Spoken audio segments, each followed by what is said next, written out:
ఎప్పుడెప్పుడు అని వెయిట్ చేస్తున్నటువంటి రాజ్ తరుణ్ గారిని మాట్లాడవలసిందిగా రిక్వెస్ట్ చేస్తున్నాను. నాకంటే ముందు దీని ఇప్పటిదాకా నాకు పరిచయం అనుకున్న ఇప్పుడు నాకు సోదరుడు నా ఫ్రెండ్ తను మాట్లాడాల్సి కోరుకుంటున్నా ప్లీజ్.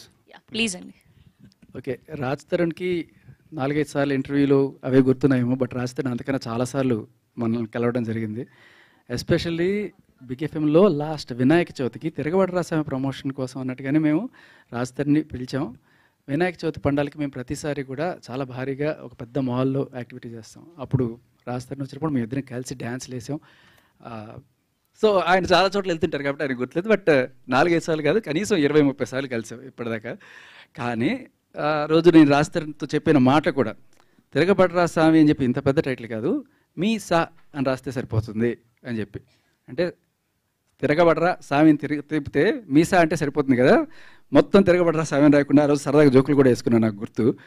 సో బేసికల్లీ ఇలా సరదాగా జోవియల్గా సాగుతున్న నా ప్రయాణంలో ఎప్పుడు కూడా ఇలా సీరియస్గా మాట్లాడాలని మీరు ఎప్పుడైనా నా ఎఫ్ఎం షోస్ వింటే ఇదే సరదాగా జోకులు వేసుకుంటూ ఆడుతూ పాడుతూ వెళ్ళే నేను సడన్గా ఇలా ఒక యాక్టివిస్ట్గా మారి రావడానికి నా నేపథ్యం అంతా కూడా మీరు ఆల్రెడీ చూడొచ్చు.